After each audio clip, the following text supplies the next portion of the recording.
Episode 22, When Your Client Doesn't Like You. Welcome to Clinicians Creating Impact, a show for physical therapists, occupational therapists, and speech-language pathologists looking to take the next step in their careers and make a real difference in the lives of their clients.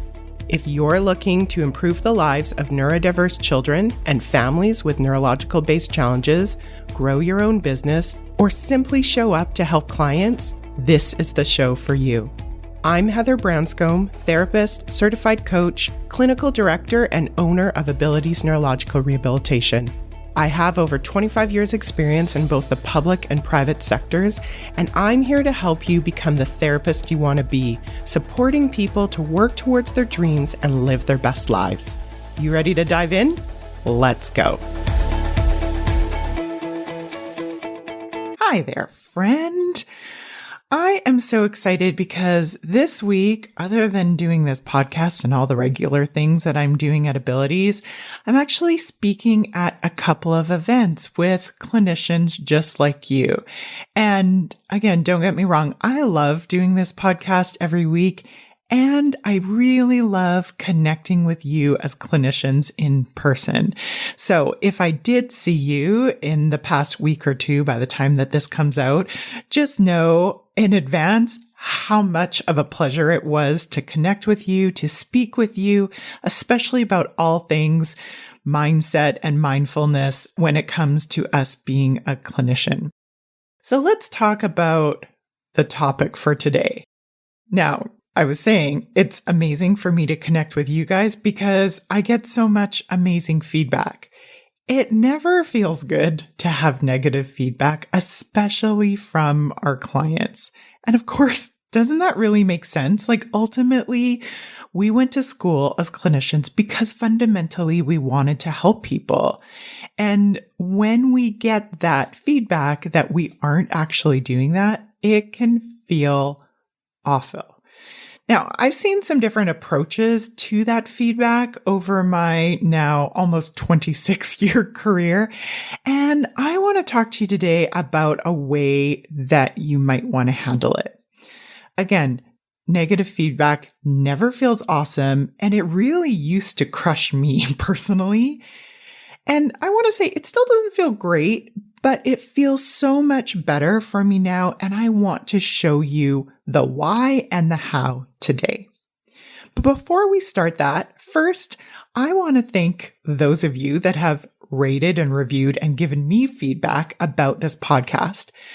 Again, it is so helpful to be able to spread the word. I really do want to help clinicians, and I know so many of you want to help clinicians. These are your friends, these are your colleagues, and this is really a great way to help. So I want to share one of those reviews to you today. So shout out to the person who shared this review. This is from Christine OT, and she shares, I really have enjoyed the podcast so far. They are so relevant and have made me chuckle at times at how relatable they are. I can feel the shift in my thinking already. I will likely go back and listen again just to remind myself. Thanks, Heather. Ratings and reviews like this are really just so helpful because it feeds that algorithm. So when there's a clinician that is feeling down and maybe has gotten some negative feedback, like we're going to talk about today, and they do a search to help them, this can pop up as a resource for them. So please go ahead and take the time to rate and review this podcast so that we can get the word out to other people just like us. Now, let's get back to that feedback, shall we? So say you got some negative feedback from a client. And these days, negative feedback can come from a variety of different ways. It can come from a Google review. It could come from an email from a supervisor or a colleague, or even a direct conversation with a client, a supervisor, or a colleague, or something else. And think about the last time you got negative feedback from a client.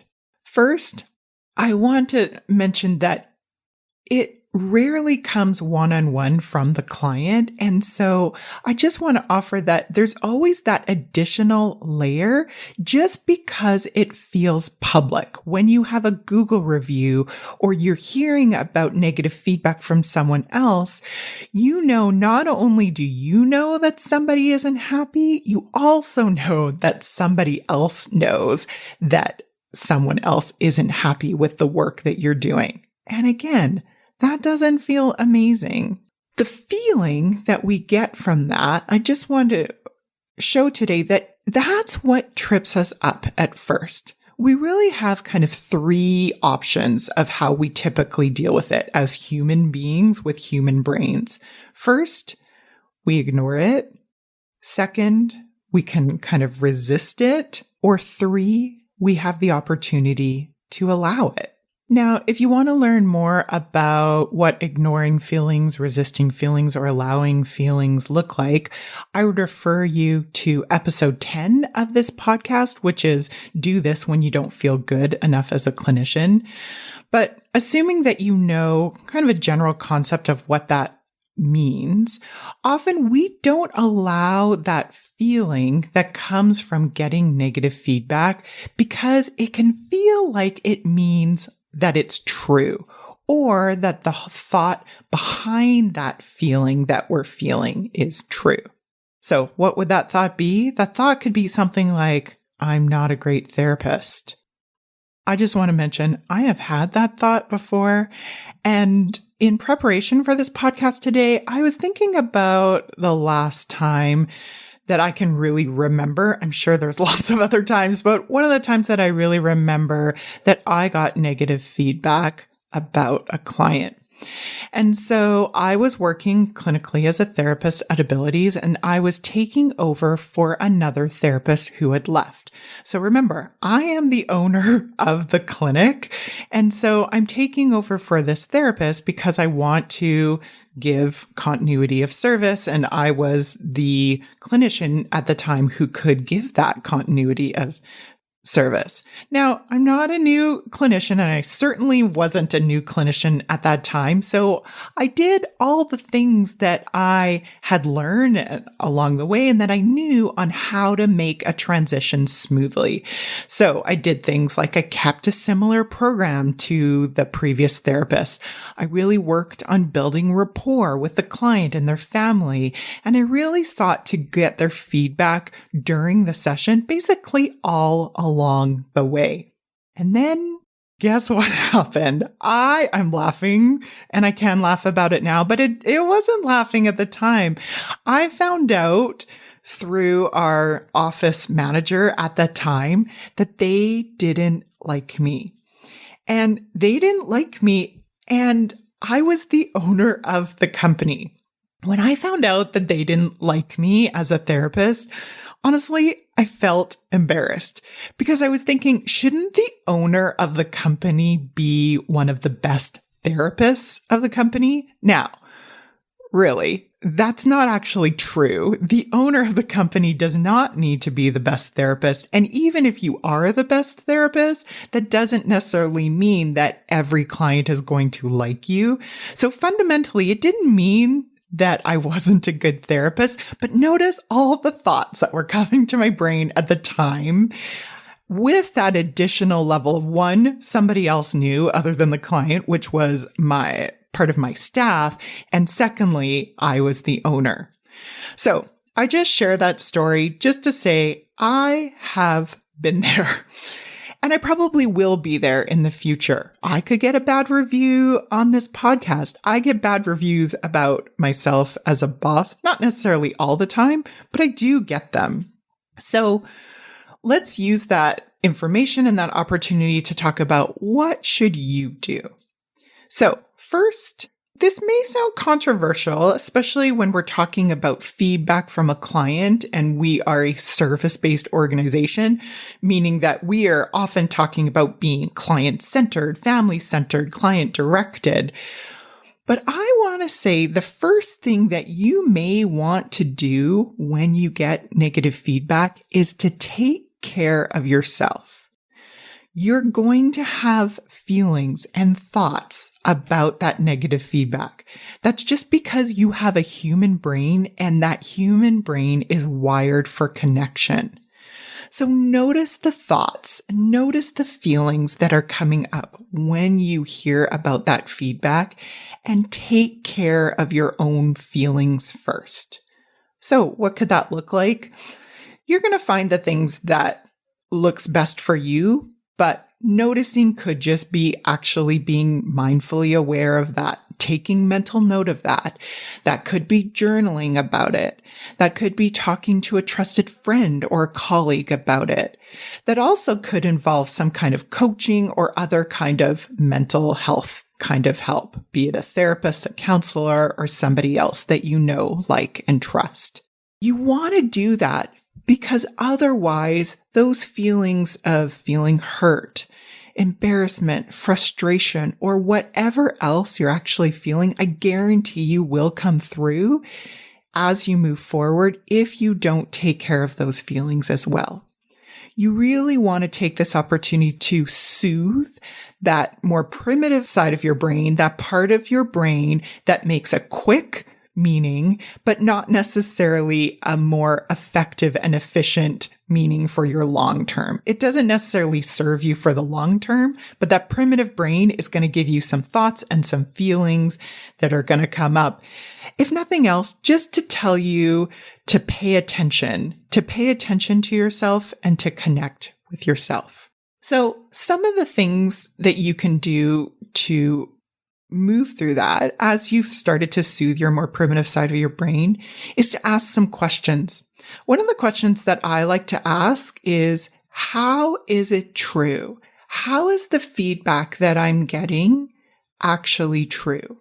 It can be a really hard, but a really important question if you're going to learn from that feedback. You're also going to ask, how is it not true?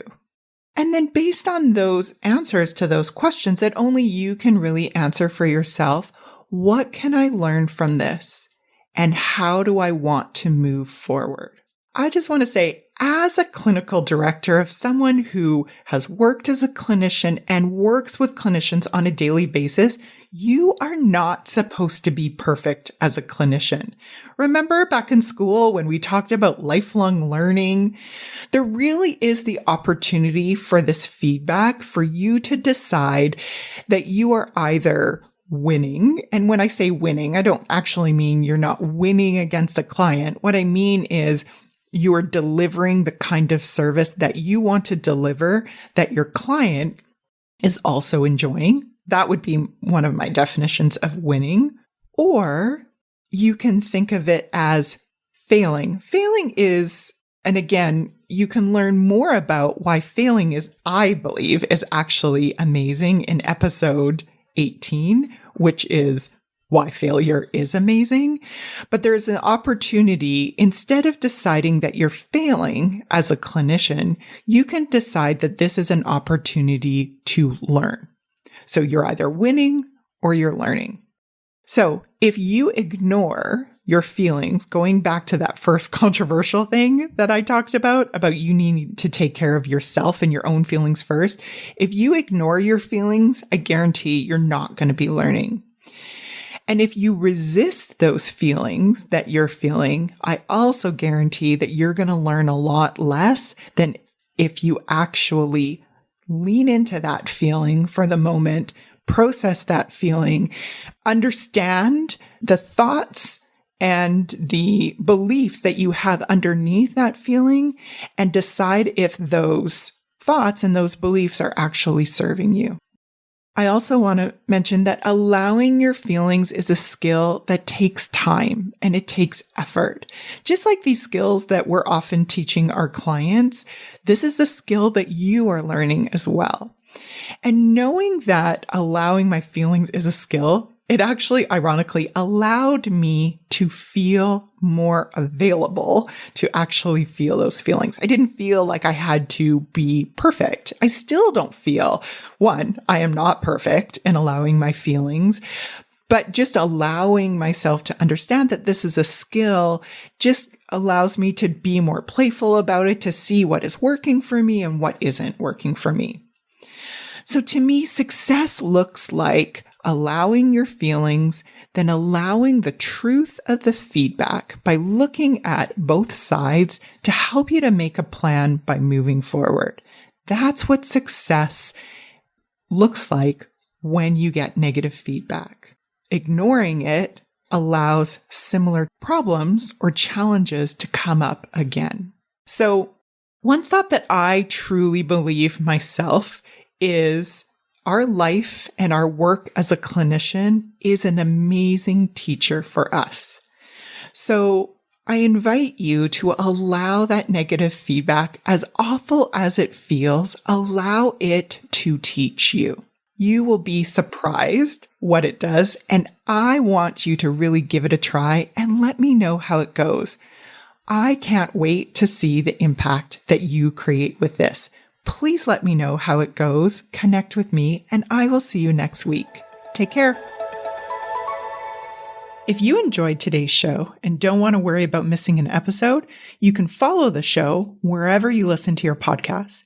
And if you haven't already, I would really appreciate it if you could leave a rating and review to let me know what you think and to help others find clinicians creating impact. It doesn't have to be a 5-star rating, although I sure hope you love the show. I'd really want your honest feedback so I can create an awesome podcast that provides tons of value. To learn more about me and the work that I do, visit my website at www.abilitiesrehabilitation.com/clinicians corner to download your free Getting It All Done at Work process and to see what I'm up to. Thanks so much. Thanks for joining me this week on the Clinicians Creating Impact podcast. Want to learn more about the work I'm doing with Abilities Rehabilitation? Head on over to abilitiesrehabilitation.com.